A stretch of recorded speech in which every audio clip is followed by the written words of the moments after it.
Injineer Faysal Cali Waraabe gudoomiyaha xisbiga mucaaridka Ucud oo maanta warbaahinta kula hadlay magaalada Hargeysa ayaa waxa uu ka hadlay xaaladda dagaal ee maalmihii ugu dambeeyay ka soo cusboonaatay gobolka Tigrayga ee wadanka Itoobiya waxaanu gudoomiyuhu ka warbixiyay saameynta uu dagaalkaasi ku yeelan karo Soomaaliland oo ku taala Geeska Afrika haddii uu dagaalkaasi sii socdo. Jalahay maanta inaan ka ilaaho wixii inaga haboon qaskan iyo dagaalkan ka socda dalkan jaarkan ee Itoobiya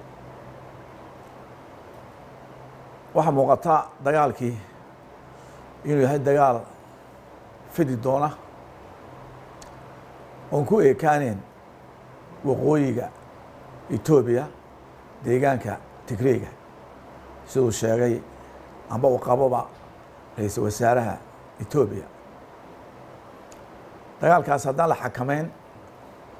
oo inta goor tahay aan la joojin geesko dhan saameyn weyn ku yeelanaya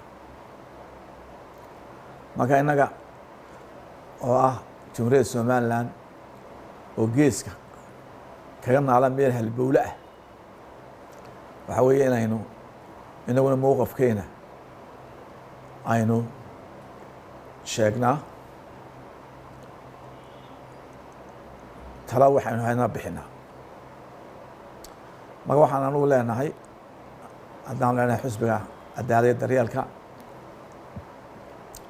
xabaddu ha joogsato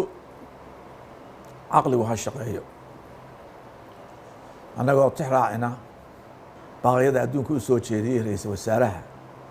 Itoobiya anagu waxaan leenahay ra'iisul wasaare isma qabtaan waxaan helay biladii nabadda iyo dagaal baan ku qaadayaa dad ummadayda ka mid ah oon leeyahay qasab isku dhiiba wax suurtagala maaha waxaan leenahay caqligu ha shaqeeyo hala bilaabo wada hadal weerarkan ha laga joojiyo oo adduunka baaqyada soo jeedeen anagu aan ku darino dhagaagu ha u furmay baan leenahay shacabka reer Soomaaliland iyo dowladda Soomaaliya waxaan leenahay waa in u diyaar garownaa inaguna arrintan magaranaysaa diyaar garow aan sameynaa haddii halkaasi nagu dilaacdo 110 milyan baa weeye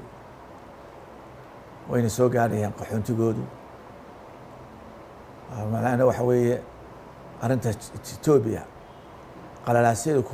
kuma eegno qura arrinta Tigrayga qowmiyo badan ayaa iyaguna magaranaysa kacsan ilaa intuu Axmed yimi ilaa wax ka badan 2 milyan oo qof ayaa barakacay meelo badan oo dagaalo sokay ka socdaan marka waxaan leenahay arrintaasna loo foojignaado waxaan mar kale ku celinaa ra'iisul wasaaraha iyo madaxda federaalka waxaan soo jeedinaa inay xabadda joojiyaan wada hadal la bilaabo adduunka baaqyadooda la maqlo la ixtiraamo Maxamed Joker telefishinka Home Cable Hargeysa.